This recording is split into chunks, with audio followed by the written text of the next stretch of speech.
Thank you very much. My name is Omondi Koyo. I am the Secretary General for National Liberal Party, and we are here to put into perspective and tell Kenyans the truth that Dr. Stephen Kalonzo Musyoka has decided to be very mean with and very economical with the truth.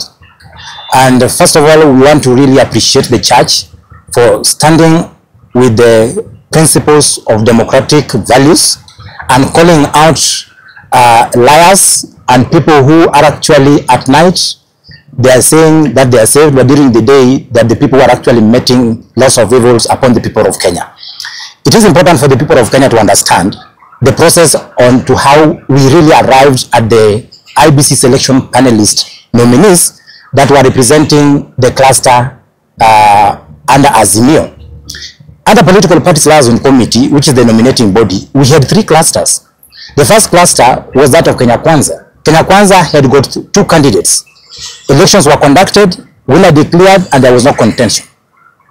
Under non-parliamentary parties, there were 4 candidates. Elections were conducted, the winner was declared, there was no contention. Under Azimio la Umoja One Kenya Coalition, where National Liberal Party belongs, elections were conducted. There were 2 candidates. Dr. Augustus Muli of National Liberal Party and Dr. Ambassador Koki Muli of Wiper Democratic Party. Elections were conducted by the Independent Electoral and Boundaries Commission under the supervision of the Office of the Registrar of Political Parties. The election results were declared in the presence of the 90 registered political parties in Machakos. No one this end has actually disputed the election results as were declared in Machakos. No one has actually disputed the process as to how we arrived at the nominees at the selection panel. Everyone else left the voting venue satisfied and contented with the results and the process that led to us having the selection panelists. We were taken aback when Wiper, who had actually preempted even what the law would be by nominating Ambassador Koki Muli even before the president even ascended to the bill. When we raised the objections, they later received a letter addressed to the Secretary General of Azimio, Junet. The letter came from the Office of the Registrar and from the Clerk of the Senate, telling them that you cannot handpick a candidate. You must involve all the constituent parties. In Azimio, we had around 4 candidates before we had the final list. The Martha Karua party had a candidate, but they dropped out of the race. Wiper candidate was Koki Muli, National Liberal Party candidate was Dr. Augustus, and there was a candidate for Jubilee Party. There was also another candidate from CCU Party. All of them dropped out of the race, and then we were left with only 2 candidates to contest for these elections. Now, it is a total mischief, deceit, and it is actually really disappointing of a person of the stature of His Excellency Kalonzo Musyoka to start cheating the public and cheating the church, that the process as to which his preferred candidate was chosen was through the most democratic and a fair manner. We are therefore telling the Republic of Kenya, the church, and the people who really mean well for this country, that there was a vetting committee that was set up by legal government entities. The IEBC legal representative was present in that vetting committee that was vetting the candidates prior to the election. The Office of the Registrar of Political Parties had a legal representative. All the political parties chose their representative to sit in a 5-member committee that vetted all the candidates under all the 3 clusters. They vetted the candidates under the Kenya Kwanza cluster, they vetted all the candidates under Azimio cluster, and they vetted the candidates all under the non-parliamentary parties. It cannot be that the legal entities that are actually funded by the taxpayers' money could all get it wrong. We've got very legal experts in the Office of the Registrar of Political Parties. We've got legal experts in the IEBC that cleared Dr. Augustus Muli to contest under the Azimio la Umoja One Kenya cluster. The law as established talks about Azimio coalition or minority coalition. The law does not talk about parliamentary party, even if you read it as is. It is just an afterthought na ukora na utapeli ya wanasiasa. Ile inasema mtu akishashindwa unajaribu sasa kutafuta how will I get my preferred candidate into the selection panel. We are actually calling out His Excellency Kalonzo Musyoka and his Wiper party the 16 political parties in Azimio chose in a democratic process to elect Dr. Augustus Muli of National Liberal Party as their preferred nominee to the IEBC selection panel. To this end, nobody, even Azimio itself, has not even complained to the IEBC on the issue of us contesting in the wrong category. And if that will be the case, how is it that in Kenya Kwanza, nobody is complaining that even one of the parties that contested there, because they got several candidates, nobody has complained that some of them were not non-parliamentary? Because a case in point is the Communist Party of Kenya. He contested against the UDA candidate, Nicodemus Bore. How is it that you want to single out as a new cluster that it is us who contested in the wrong category? It is not us who chose the category to contest in. Before elections, all parties were given the clusters where they belonged. Candidates campaigned and everyone else was satisfied. The voting committee cleared all the candidates. After our win, that is when now they started running helter-skelter with lots of lies. We are telling the leadership of this country, and we are telling the select factional grouping within Azimio that wants to cause a lot of disturbance. If you are a serious presidential candidate and you can't even organize 23 political parties within Azimio and accept election results, how then are you going to accept a result that is going to be conducted by IEBC in 2027 that will involve more than 26 million Kenyans? If you cannot even organize yourself within Azimio, you can't even accept results as declared by IEBC of only 16 political parties against your candidates who miserably lost with 7 votes. How then are you going to accept results of 2027? It therefore means, as Azimio, you are only showing us that you are a weak candidate whom we should not even trust. As Azimio, you are only telling us that we are preparing for a very bad defeat in 2027. We thought as a party we are organizing on how we can remove the Kenya Kwanza regime from government. But as things stand, it appears that you are only interested in sideshows and pettiness. And as a political party under Azimio, we are actually telling the leadership, we are not climbing down unless we get an express court order. With us, we only obey what the law dictates, but we don't obey the law of the man. We only obey and respect what the court will tell us. If the court says that we actually erred in contesting in the wrong category, we shall respect the courts. But for you to start lecturing us in public, lying to the church, left, right, center, because we thought we don't have a say, the mere fact that you have a microphone to lie to people every time and again in churches does not mean that most of us cannot speak. We shall speak and we shall tell you the truth as is. Thank you.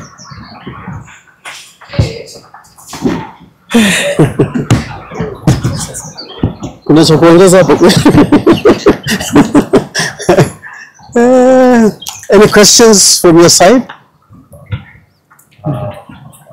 So that I can. One of the things that Kalonzo Musyoka said yesterday is that Augustine is probably being used by state Yes.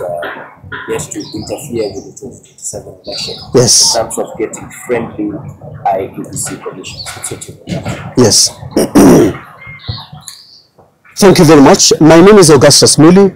I'm the party leader of National Liberal Party.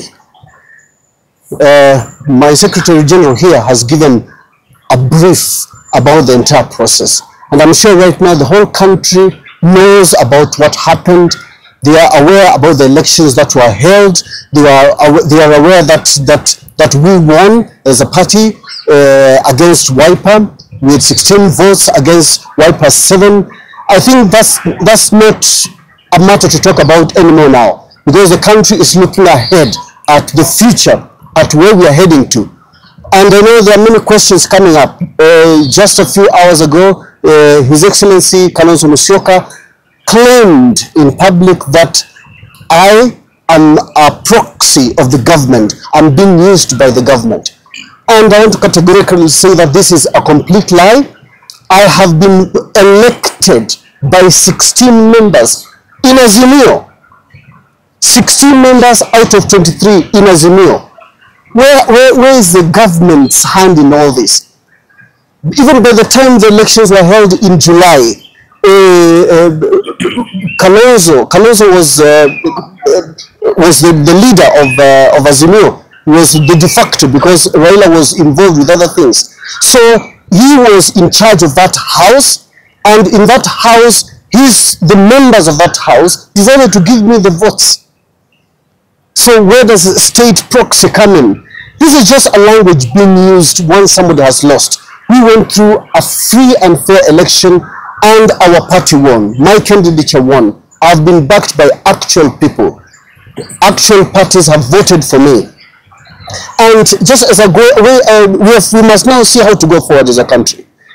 I stated earlier that I'm willing to step down. I'm not casting stone in this position. If this is something that's breaking the country apart, I'm willing to step down, but only to the right candidate. The same people who elected me in Azimio, if they today sit and say, we need to change this person, I'm willing to say step down. I've called in Kalonzo and the Wiper Party, bring in the church elders, let us have a meeting, let us see where is the problem. We can't keep fighting in public. We can't keep fighting when the country is suffering. Kalonzo Musyoka has declared that he'll be a presidential candidate in 2027. Why does he want to choose his own reference? Why doesn't he trust the process? Why doesn't he empower that democracy within Wiper? He is one who has stopped this process by wanting to install his own personal candidate for his own personal benefit. Where is democracy in that? You want to be a presidential candidate in 2027 and want to start rigging right now? Seriously? Let us engage together. Let us see why Wiper is so scared of my candidate, of me being in that selection panel. And if the people who elected me agree, I will step down and will choose somebody else that Kalonzo wants. But we are not going to allow individual interests to enter into the selection panel, because then we are not serving this country. We are supposed to be doing this country a service by choosing the best commissioners, people of integrity. The things that Wiper is doing now, the things that Kalonzo is doing now, trying to impose his person, where is the integrity in that? And you expect us to trust you in 2027 to be our president? 23 members of Azimio Party sat. 16 of them have voted for me. Please accept that. Accept that verdict. They have confidence that I will select the best commissioners. I know they might not be the best commissioner for you, but they'll be the best commissioners for the coalition, for the majority that have voted for me. So, going forward, let us sit down. Let us reason together. Let us find a solution together. Let us not go fighting in public. This is a house affair. Let us sit down. Let us call the churches. Let us call all the parties. Let us agree and give the selection panel a panelist so that the commission can be formed. Where does ODM stand on this? Just a short, just a little. Yeah. Just move. As long as you don't. Oh. Maybe try some ODM to step down or perhaps to hold your ground. Nobody from ODM has called me to step down. The only person who has pushed us to step down is Wiper Party, Wiper leader Kalonzo Musyoka. They have asked me to step down because they have said I cannot represent the interests of the party leader. And that's why I've refused to step down.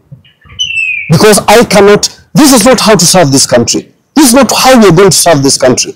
I will step down if the entire team that voted for me comes and says, please, let's find somebody else. An audio recording has surfaced of Kalonzo Musyoka trying to speak that he can reach out to you. I don't know whether you're privy to such information. What do you react to? Kenyan politics is, as we know, dirty. And I can clearly say that people have tried to play dirty with us. I have been approached with bribes. I've been offered money. I've been offered positions. That is a fact. And the fact that I've turned all these down is the reason why I'm being fought. Because some people thought somebody in my position should be, they should be able to compromise them. But I've said I don't need to be compromised. I don't need anybody's money. I don't need anybody's positions. I'll fight for the positions. If it's applying to be a permanent secretary, I'll apply that independently. But I don't need to impress somebody so that I get that position. It's time as a country we started honoring integrity, not just corruption. We cannot continue doing the same things over and over again and expect different results. We want this country to be better. So I have said no to bribes. I have said I'll not be bribed with money. I'll not be bribed with positions. And this is why I'm being fought. This is why people don't want me in that panel. Because I think they wanted somebody who they can send commissioners to. And us as a party, especially Liberal Party, we have said no. We have stood our ground. And that explains why 16 people voted for me against my past 7.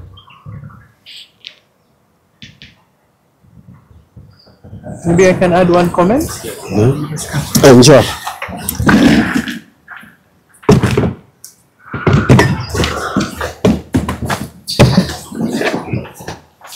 Thank you very much. My name is Chris from the Empowerment and Liberation Party. First and foremost, I want to thank the media for actually coming for this presser. And also, my appeal is to the people of Kenya and to the nation of Kenya. I know at the moment right now, the country wants change in the country. But change without the right foundation, change which is based on lies, will not propel this country in the right direction. It's unfortunate Honorable Kalonzo Musyoka has of late in the past 2 weeks given ultimatum to the government of Ruto, the president of Ruto, that he must compel the courts to drop the complaints to drop their court cases in order to ensure that IBC is to be formed. Well, the truth of the matter is that the government has not sued or brought any case against the formation of IBC. Well, the truth of the matter, his own candidate is the one who has been in issues of they won rightfully, yet they are the ones who lost. My appeal to Honorable Kalonzo Musyoka is that being a statesman as you are, and I believe as you are, being a person who globetrotted Africa, appealing to the governments to the matter of regard to ICC, I think the matter of lying to the nation that the government is involved, that is creating tension, as opposed to just saying that his cluster of Azimio, mostly between his difference between Honorable Augustus and Muli and Ambassador Muli is the main beef of contention in this nation. And I think it would be fair and square if he can just come up and clean, state that he wants his candidate, as opposed to dragging names and the nation into a personal fight which we are not aware of. I'd like to point out something very important. The selection panel has 9 different members, and the 9 members include Law Society of Kenya have 2 slots, accountants have 1 slot, interreligious have 2 slots, Parliamentary Service Commission has 2 slots, and PPLC has 3 slots. Have you noticed this time round, none of the other nominees have made any statement, because they know the truth of the matter. They know that the problem is not in the president's government, the problem is not with them, the problem is not with the non-parliamentary, the problem is within Azimio. And to go even further, ODM has not made any statement because ODM has no problem with the process. The problem is between Wiper and National Liberal Party. And my appeal to Honorable Kalonzo Musyoka, let's not mislead the nation with lies. Let's not put demands that the court must deal with the matter expediently. All cases must be withdrawn. That is also in a form being a dictator. Because if you say this must be done for this to happen, it means it's either your way or the highway. So I'm requesting him to put his differences aside, think of the best interests of the country now, not his best interests for himself, so that the country can move forward, and not to misdirect the public with wrong information, knowing very well that the country is already in a volatile state and is mistrust. Thank you. Sawa, acha tumalizie hapo. Okay. Thank you.